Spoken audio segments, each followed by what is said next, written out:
What's up, guys? So welcome to another journey through 30.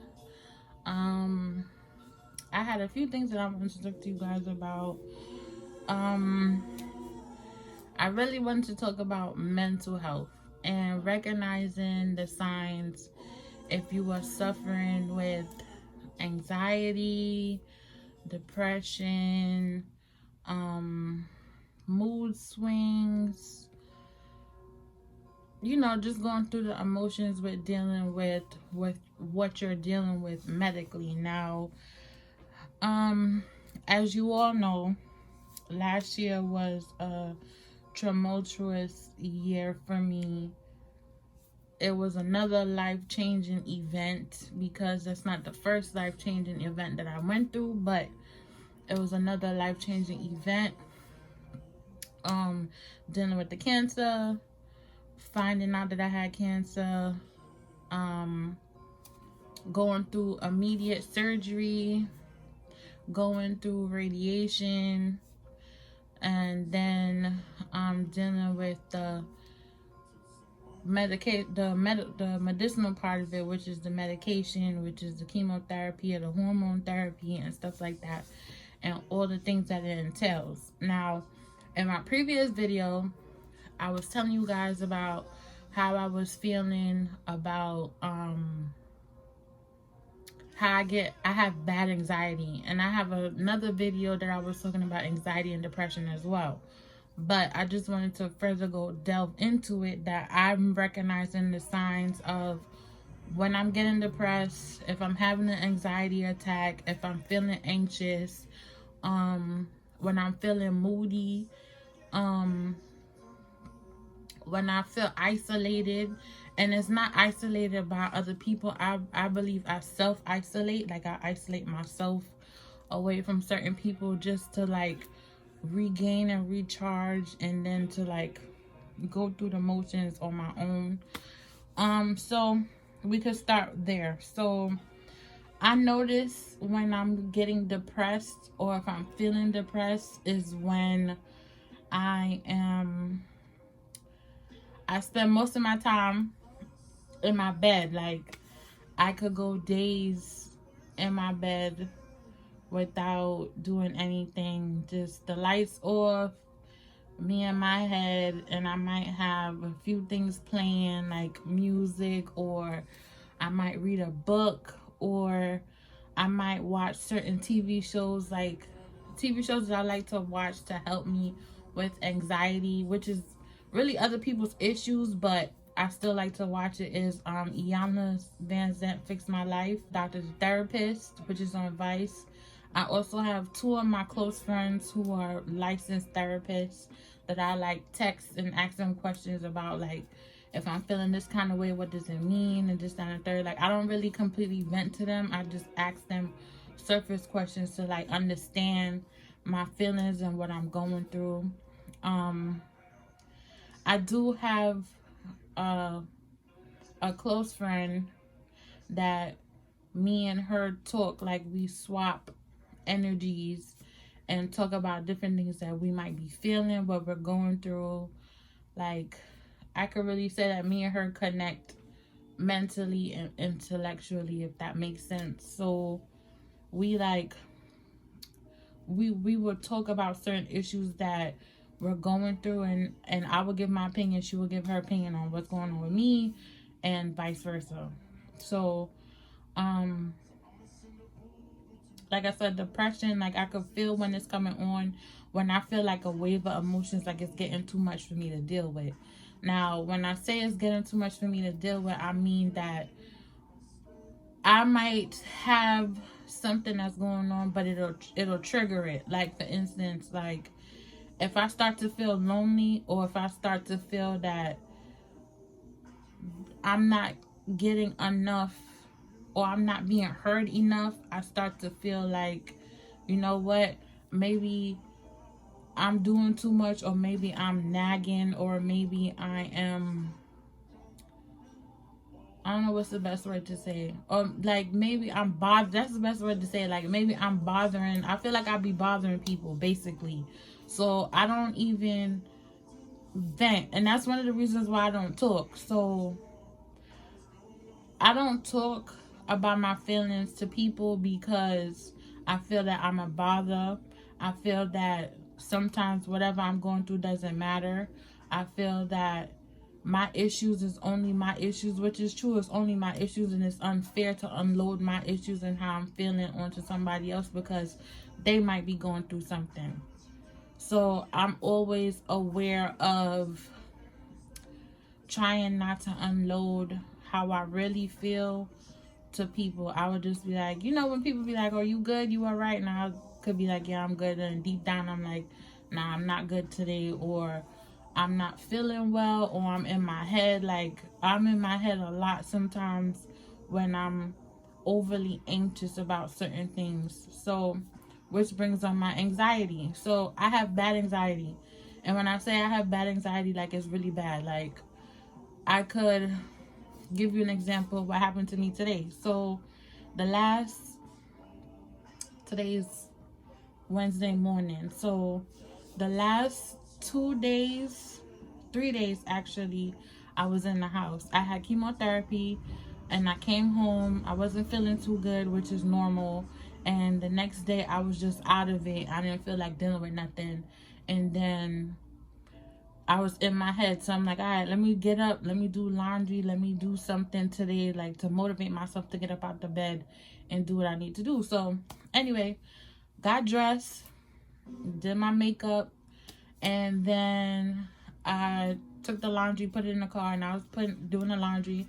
And as I was doing the laundry, like, it was just overwhelming with so many people in the laundromat. Like, it gave me anxiety. Like, why is there so many people outside? Like, it's a regular Tuesday. It's real early in the morning. Why is there so many people outside? And then I just didn't like the fact that I didn't feel comfortable. Like, I didn't feel comfortable in the surrounding. Not saying that the people look mean or anything like that. It's just that they just made me anxious. Like, I couldn't understand for the life of me why people kept like getting too close to me. Like, I really was trying to protect my space. So I didn't even bother. Normally when I do laundry, I wash the clothes, dry the clothes, fold the clothes in the laundromat, pack it up, and then put it in the car. Today, I washed the clothes, I dried it, I didn't even fold it. I just threw them in a bag, put it in the car, came straight home, and then when I got home, I folded my clothes. So that was just a form of anxiety. Another thing that gives me anxious is like if I'm going someplace and I might be going by myself, I get anxious about certain crowds that's around.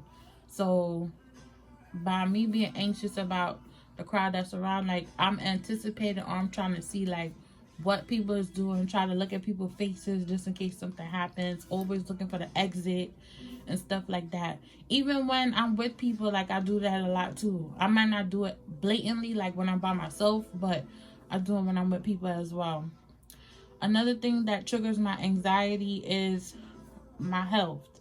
So as you guys know about the whole cancer thing as well, I have to do a mammogram, which is coming up.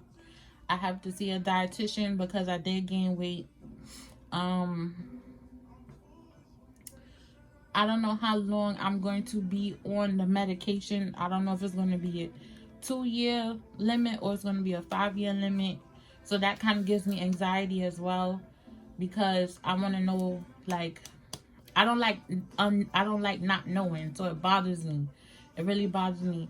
I really dread going to the doctor. Like, I should be sleeping right now. It's 4:02 in the morning, Wednesday morning, right? And I have a doctor's appointment in 5 hours. I got to be there at 9 o'clock.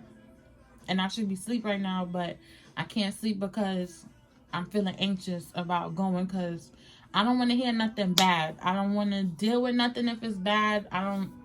It's just a lot. So, what else? Yes, doctor's appointments give me anxiety. It gives me real bad anxiety because, like I said, I don't want to hear no bad news. I don't want to deal with anything. If it is bad, like, I don't want to go. Like, I really don't want to go. So, my last doctor's appointment didn't go pretty good because my blood pressure was high. And I'll put the picture up here for you guys to see. My blood pressure was extremely high. And when I was talking to the nurse, she was like, why is your pressure normally this high? And I was telling her, no, I probably didn't eat, but I do have I do have anxiety, and I didn't want to come today. Like, I was battling to even come, but I know I had to come here. So she's like, yeah, that'll play a factor into it, but you know, that's dangerous for your blood pressure to be this high, and you have to take it easy. Try not to be stressed. Try not to go through any, you know, anxiety. Like, if you know your triggers, try not to, you know, indulge in your triggers. So I'm like, yeah, I hear you, I understand, but again, that's out of my control. So yes, that's the reason why I get anxiety when I go to the doctor, because I don't want to hear bad news. So a lot of people say that, you know, we don't take mental health seriously, and we don't help people who are like either crying out for help or need to just vent or need to find groups or like-minded people that are going through the same thing to like help us through. So I want to say that me going through this experience with breast cancer has really, I don't want to say it diminished, but it definitely magnified my depression and anxiety, because I've had it before, but now I think that it's getting a little bit worse because I don't have a lot of the answers, and a lot of the things that I am trying to figure out, I'm figuring it out on my own and basically on the fly, because there's not a lot of help for women who are minorities. There's not a lot of help for women who are under 50. There's not a lot of help for a lot of women who need to know the medical aspects as far as bills, what you need to do for insurance, what you need to do for fertility, what you need to do for reconstruction, if you had a mastectomy, if you had a lumpectomy, if you have to go through radiation, or if you had to go through the full scale of chemotherapy and not just taking the medication every day. You have to go through full scale chemotherapy every day. This has definitely had me on a research bit, because I tried to get answers before things happen. So right now I'm at the phase of reconstruction, where I want to find a plastic surgeon who can reconstruct my breast, reconstruct the nipple, make me aesthetically pleasing as I was before.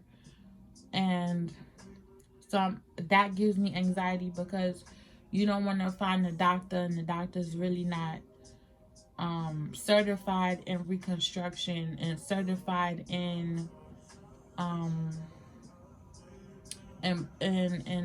breast plastic surgery for cancer patients. So you really, it's like a lot of research and a lot of BS you got to go through before you really find the gems that you're looking for. So anyway, I just wanted to get that out off my chest about anxiety and depression. If you guys know anyone who's going through the same thing or has gone through the same thing, as I said before, feel free to comment down below. Feel free to leave your information so I can start a group where we can bounce off information. And that's it. And I'll see you guys in my next one. Bye.